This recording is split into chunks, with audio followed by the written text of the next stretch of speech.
Chapter 660 begins with Mayumi Takeuchi of Eclipse Moon in a state of deep distress and self-doubt.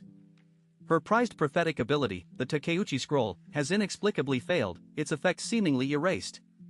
She reports this failure to Jin Hoon, who immediately contacts Satoru Gyaokamono and Nobunaga Tsukamoto for a status check. Satoru confirms their safety, but Mayumi insists something at the battlefield has blinded her, preventing her from seeing. Phoenix Inujin, recognizing the gravity of the situation, deduces that the moment Mayumi lost sight coincided with the appearance of Zhang Yi's group and their beast. He concludes that these individuals are the gaps in Mayumi's ability and issues in order. They must be found and killed to eliminate this threat to Eclipse Moon's operations. On the southeastern front, Nobunaga Tsukamoto relays the recent events, the encounter with Qin Xiaoxiao and Pang Li, and the subsequent arrival of Zhang Yi's group, to Satoru via the Soul Demon Network. Upon receiving Phoenix Inujin's command, Nobunaga instructs his two companions, Takizawa Takashi and Gasai Nanako, to pursue the retreating group and bring back their heads. He will handle the three Celestial Squad members blocking their path. Takizawa and Nanako immediately depart, with Nanako using her Kemaitashi ability to create a whirlwind and carry Takizawa into the air to chase Zhang Yi. This act enrages Xiao Tian and his two Celestial Squad teammates, but Nobunaga intervenes, slashing the ground with his blade to block their pursuit and declaring himself their only enemy. Xiao Tian decides to focus on Nobunaga, cynically remarking that using the outer city superhumans as bait to occupy two Eclipse Moon members is a good deal. Meanwhile, Zhang Yi, Liang Yu, Qin Xiaoxiao, and Pang Li are retreating from Jiangning Square. Hua Hua senses danger first, and soon the group hears the sound of high-speed pursuit. Takizawa Takashi and Gasai Nanako catch up and block their path. Takizawa taunts them for running away. Qin Xiaoxiao and Pang Li are terrified, with Pang Li desperately using her priest ability to sustain Qin Xiaoxiao's bisected body. Believing they are about to be abandoned, Qin Xiaoxiao whispers to Pang Li that she will sacrifice herself to hold the enemy off so Pang Li can escape with Zhang Yi. As Liang Yu prepares to draw her sword, Zhang Yi stops her, stating that her abilities aren't suited for this fight and that he will handle it himself, dismissing the pursuers as small fry not worth wasting time on. In the Operations Command Center, Zhu Zhang and Tu Yunlai monitored the multiple battlefronts, initially dismissing the outer city superhumans as inconsequential. Bailey Changqing, however, watched Zhang Yi intently, knowing the hidden power he possessed and feeling conflicted about his unreported intelligence. On the battlefield, Zhang Yi stepped forward alone to face Takizawa Takashi and Gasai Nanako. Takizawa launched his railgun attack, firing coins empowered by electromagnetic force, but Zhang Yi absorbed every projectile into his alternate dimension. Before the Eclipse Moon pair could comprehend the defense, Zhang Yi teleported behind them and unleashed the stored railgun beams from his palm. Gasai Nanako, with her Kemaitashi enhanced speed, dodged in time, but Takizawa was instantly killed, his body shredded by his own reflected attack. Enraged by her husband's death, Gasai Nanako unleashed her full power, creating a violent storm and filling the air with a lethal, melody-based sonic assault. Zhang Yi's interdimensional separation barrier completely nullified all sound and the attacks within it. He then drew his violet pattern White Owl pistols. Moving at 20 times his normal speed, a barely perceptible tremor preceded two gunshots. Gasai Nanako was violently thrown from her wind barrier, landing dead on the ground. The swift, brutal dispatch of two Eclipse Moon members left Qin Xiaoxiao and Pang Li utterly stunned and speechless. Back at the command center, the confirmed kills sent a shockwave through the staff.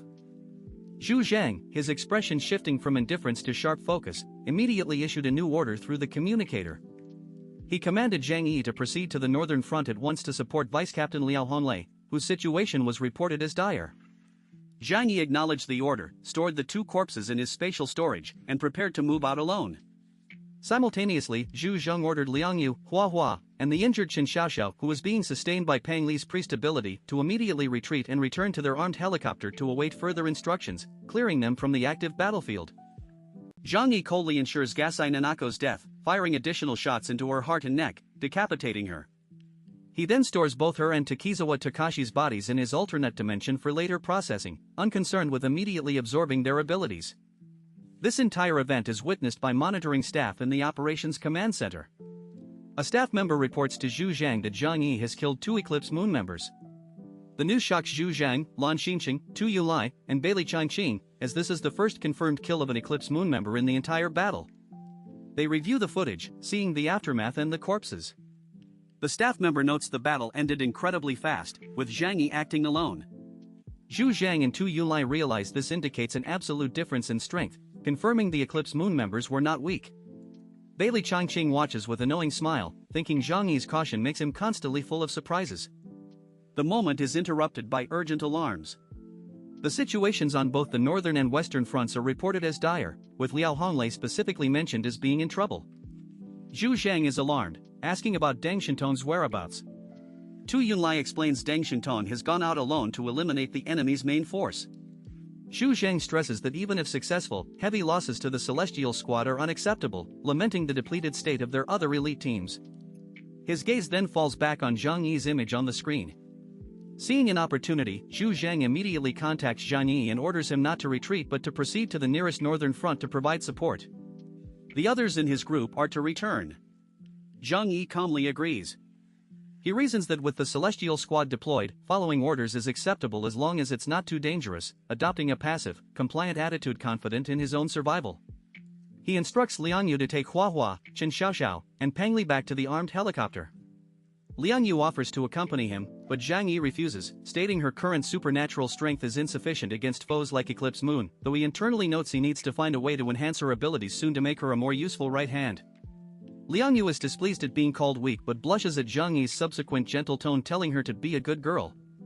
She reluctantly agrees. Zhang Yi then departs alone for the western front, as indicated by the nebula, while Liang Yu leads the others back to await his return. The deaths of Takizawa Takashi and Gasai Nanako are instantly sensed by Satoru Tomoya, the communications specialist of Eclipse Moon. He reports their demise to Phoenix Inujin and Takeuchi Mayumi with shock.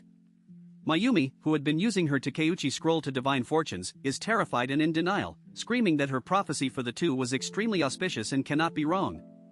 Satoru Tomoya suggests the malfunction is due to the strange person who appeared near Tsukamoto Nobunaga, the same presence that previously disrupted Mayumi's divination. Phoenix Inujin coldly posits that someone might be blocking her divination, and Satoru Tomoya theorizes this person could be distorting causality itself, as Mayumi's prophetic ability is considered a weapon of causality and has never failed before. Mayumi clutches her head in pain, stating someone exists beyond destiny, she cannot see his future or predict anything about him. Phoenix Inujin comforts Mayumi, telling her she has done well and that he will kill the one who disrupted her prophecy. When Mayumi worries that without her prophecy, more comrades might die, Phoenix Inujin states that war involves unexpected events and the situation is still under control. He reassures her, saying that before they had her ability, they were still powerful superhumans, and if fate cannot be seen, they will fight their way through.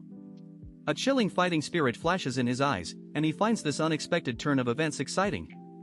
Mayumi suddenly remembers that her scroll today showed an inauspicious fortune for Naru's Hanakyo, who was kept guarding the main camp. She urgently tells Satoru Tomoya to call Hanakyo back. Before Satoru Tomoya can make contact, a cool, languid voice interrupts them.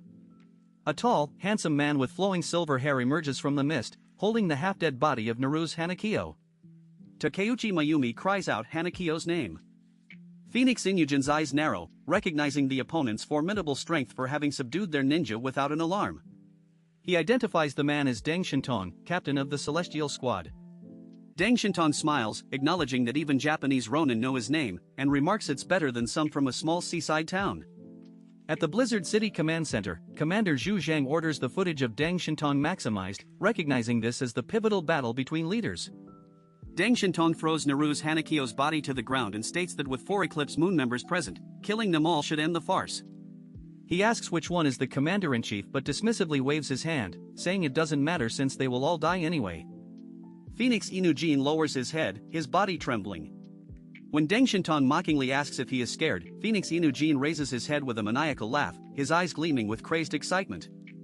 He declares that killing the captain of the Celestial Squad, the highest combat power in the Jiangnan region, will mean those in Jiangnan won't bother him anymore. He stares intently at Deng Shintong and vows that he will die here. Satoru Tomoya stops his soul demon ability and helps Takeuchi Mayumi away from the impending battle, as they are not combat types and could be killed by the aftershocks.